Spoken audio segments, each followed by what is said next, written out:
Explanations, anyone? Because I'm pretty freaked out. My 4-year-old just said the creepiest thing to me. My 4-year-old just said the creepiest thing to me. I'm holding him and he's hugging me as I'm carrying him upstairs, and he looks at me and he says, "You will be killed in this house." I said, "What?" He says, "You will be killed in this house," and I'm staring at him and he says, "You will be killed in this house tomorrow." All I could say was, "That is a really weird thing to say, Jackson." He said, "Yeah." No sadness, no emotion, just stone face staring me in the eye, completely serious. Seriously, he just had this complete serious look on his face and a serious voice straight in the eye.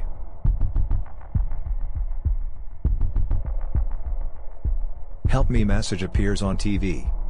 My niece was home alone on Monday afternoon watching an episode of NCIS. All of a sudden she sees the words "help me" appear on her TV screen. They remain there for 3 to 4 minutes, flickering off and on.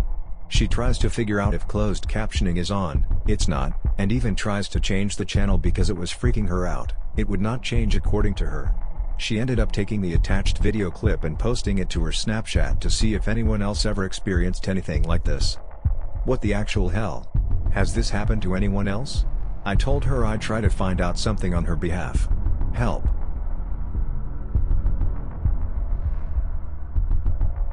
The Strawberry Girl. So, to preface this, when I was a child, my mother collected porcelain dolls. Since I grew up around her collection, I never really found dolls to be inherently creepy, despite what common horror tropes seem to preach. They have always given me a sort of security, as odd as it sounds. I remember scampering past the infamous doll cabinet at night to use the bathroom, and feeling safe beneath their watchful, lifeless gaze. There were 3 of these dolls, however, that have been ingrained in my memory. Not for their sweet, protective demeanor, but because of the discomfort they made/make me feel, now that I look back on them. The first would be the porcelain doll that was fitted with locks of my deceased grandmother's hair. Whenever I saw this doll, it was an almost constant reminder that she was dead. Some part of me believed that part of her soul was trapped inside the porcelain, unable to scream to get out. Of course, this was more of my mind conjuring up a terrifying theory, but the extremely pale face and empty eyes still give me a chill down my spine. The second would be the life-size, porcelain Native American pair that stood in our living room. As someone with a Native American bloodline, my mom would tell me that these 2 were my protectors. The thing is, I distinctly remember the woman turning on her own if I were playing in the living room. I would look down for a split second, and then whenever I would turn to her again, her eyes would be staring straight into mine. I swear that I can recall seeing her blink. The male chief, however, never moved as far as I can remember. And finally, the reason I am recounting this to begin with, the Strawberry Girl. My mom ordered her from a porcelain doll catalog, and although I have searched everywhere and scoured the internet, I have not been able to find the exact doll anywhere. She had long blonde curls that were pulled back, a tight-lipped smile, a white and red dress plastered with strawberries, and bright blue eyes. Her eyes weren't as lifeless as the others though. She looked almost real. I remember, as soon as my mom sat the doll in the living room, I felt uneasy around her. No matter how much my mom insisted that she was harmless, I didn't believe her. As days went on, weird things began happening with Strawberry Girl. The strawberry basket in her hand would show up in random places around the house. Then, she began showing up in random places. It was always within the confines of the living room, but sometimes she would be lying in the middle of the floor, or on the couch. My mom was convinced I was sleepwalking at first, until one day, Strawberry Girl moved atop a bookshelf where I couldn't reach. There was one night where I was in a deep sleep, when I was awoken to a thumping coming from outside my room. I assumed it was the house settling or something wrong with the pipes, and closed my eyes to go back to sleep. It was then I felt something push beneath my mattress. As children do, I hid beneath my covers, paralyzed with cold fear. I attempted to tell myself it was a nightmare. Then, another push, more aggressive this time. I huddled deeper into my sheets, feeling tears well up in my eyes. Then, something shoved from beneath the bed, so hard that my mattress lifted up and a sharp pain went up my back. I ran into my parents' room across the hall, refusing to look back. I didn't want them to think that I was a baby. I was in 3rd grade, so I was in that stage where I wanted to show that I was a big girl, so I curled up on top of my mom's dirty laundry on the floor, telling myself that I would wake up by the time morning came and leave before my parents saw me. I fell asleep to the sound of shuffling in the hallway. It didn't go as I had planned, and my mom was given a start at the unexpected sight of me beneath her discarded clothes. I woke up to a gasp and her firmly shaking my body, asking if I was alright. I tearfully explained the circumstances that led me to lie on a hardwood floor curled up in a pair of her pants for warmth. After my story, we both walked into the living room. I sat down to watch cartoons while my mom prepared to make breakfast. As she was helping me find the channel I wanted to watch, I brought up what had happened to me the night prior and asked if Dad could scope out my room before I went in there again. At that exact moment, my mom and I heard grinding. The sound was indescribable. It was like stone turning on stone, but higher pitched. We turned our heads towards the direction of the noise, and saw Strawberry Girl on her stand. What happened next was like slow motion, but it happened so fast. In one fluid motion, she moved her arm and dropped her basket, turned her head to stare at me with bright blue eyes, and shuffled slightly off of her stand as if preparing to walk. So, my mom did what any rational mother would do. She grabbed the doll by its hair, threw it in the yard, and beat it with a hammer until it was nothing but a shattered pulp on the grass. I still have nightmares about that particular doll sometimes. I always wonder what its capabilities were, and what else was piloting her. I am still to this day searching for the type of doll she was and what catalog she was from, to see if any more of her were made.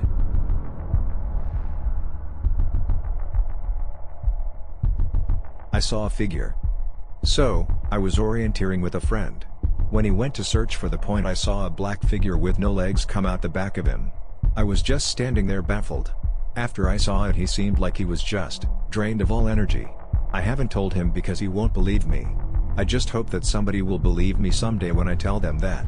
Sorry for my English.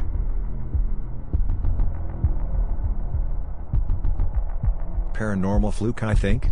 I have no idea where to even start, and I have no idea how to explain it. I was driving away from my house 5 minutes ago when I saw my mom and her boyfriend driving down our road to our house. I waved at them and they waved back. I watched them pull into our driveway as I turned the corner, so I thought I would call them as I left since they had been gone all day. When they picked up, they told me they were in a different state still running errands. I started panicking and tried explaining how I had just seen them drive past me and park in our driveway, but they insisted they were in Illinois still. I immediately turned around to check on our house, but no one was there and there was no car in the driveway. How is this possible? It looked just like them. Same face, same clothes, same car, but not them? Am I going crazy? A strange creature. Hello everybody, I need help. I hope I'm in the right place, and if it's not suitable for this subreddit, I'm okay with deleting it. I hope someone can help me with this one. A friend from school told me a story about something which happened 2 years ago in Austria. She was on her way home with a good friend of hers. It was about 9 p.m. and it was quite dark, so there weren't many lanterns. It was near a train station. I don't know if this is important, but just in case. After some time they saw a black figure in the middle of the road right in front of them. It was as small as a little child and did some acrobatics and danced some strange dance. She said that it always looked like you see a person from behind, but no colors or anything, just black. At some point this figure stopped with the dance and started to run in the direction where the two girls were standing the whole time. As it ran, it began to grow bigger and bigger and chase the girls down the road. While it ran, it switched places really fast, like at 1 second it was in the middle of the road and at the other it was on the sidewalk and then again on the road. Both say that they haven't heard any sounds coming from it. After some time they turned around and it was gone. Just gone. After some walking they noticed a shady man behind them, but also this man was gone out of nowhere. Also both say that the feeling which came from this figure was really strange and felt quite paranormal and unusual. I've never heard of something like that before and I'm really wondering what this could be. So maybe someone knows? I would appreciate every information.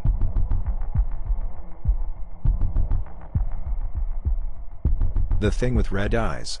My mom told me about this. It happened to her when she was little. Sorry, it's a little lengthy. My mom grew up with alcoholic parents. They also did drugs. At some point they started playing with a Ouija board and summoned something with it. Soon after this, weird stuff began to happen. My mom's parents would feel a pressure on their chests every night and it wouldn't release them until they said God. My mom's brother would come over and get really ill as soon as he stepped on the property. It got to the point where he would almost die if he so much as put a foot on the property, but as soon as he got off, he was fine. My mother's younger sister would always cry monster and point at the closet. Sometimes she would start screaming it's coming out and it was going to get all of them. Stuff would disappear, they'd hear voices, see shadows, the usual. Then my mom saw it. To this day, she can't describe it to me. She said it was mostly a black shadow, except for the face. The only thing she'll tell me about the face is that it had red eyes. She said she got the most intense feeling of evil from it and she hopes to never encounter anything like it again. Throughout the whole time the parents were being tortured by the weight on their chest, they kept playing with it. My great-grandfather saw something in that house he still, to this day, won't tell me about. My mom's mom is now dead, although her dad is still alive. He told me what he messed with was pure evil, and although it hasn't followed him, other things after this started becoming attracted to him. They moved out soon afterward and that thing stayed there. Nobody knows what happened to the house or if anyone moved in after them. This was in Carlsbad, New Mexico.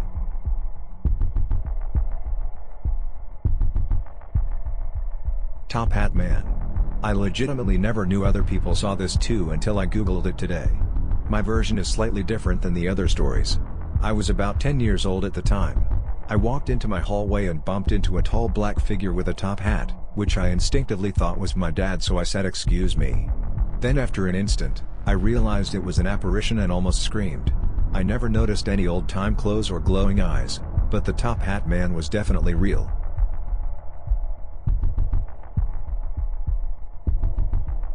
Upstairs neighbors. I moved to an apartment in an old building and since the first night I heard my upstairs neighbors walking around the house during the night. Since I have insomnia, I'd stay awake during many nights and would hear them walking. It normally started around 3 a.m., so I began to notice a pattern. They would walk from 3 a.m. till 6 a.m. and during winter when the nights were longer, sometimes I'd hear them dragging some furniture. By the sound I thought it was a chair or a small table, from 7 to 9 a.m. I heard them a few times during the evening. My friends heard them too and some even asked me if it didn't bother me to have loud neighbors, but I was okay with it. I lived in that apartment for 3 years and I'd hear them almost every day. I met one of my upstairs neighbor once, when she came to my apartment to ask me if my hot water was working. She was an old lady and very nice, so I'd say hi to her whenever I met her in the elevator or around the building. When I was moving out, I decided to say goodbye to that lady, so I went upstairs for the first time. I noticed that the apartment above mine had a sign saying that it was closed due to a police investigation and the door was locked. I got worried about the lady, so I rang the door of the apartment across the hall and to my surprise the lady answered the door. She invited me to drink a tea with her. I accepted and we started chatting and got to the subject of that apartment. When I asked her about it, she said that it was a terrible story, that the guy that lived there killed his wife and baby and tried to kill himself 5 years ago, and the apartment had been locked ever since. I asked her if the police were still coming to the apartment to investigate and she said no, that it had been closed for at least 4 years. I tried to come up with a lot of explanations about the noises and my curiosity got the best of me. So I decided to fly my drone outside their window next time I heard something, and to my surprise, the apartment was empty, but I could still hear the steps. I can't explain the noises, but I'm sure there was something there and I'm happy that I moved out of that building.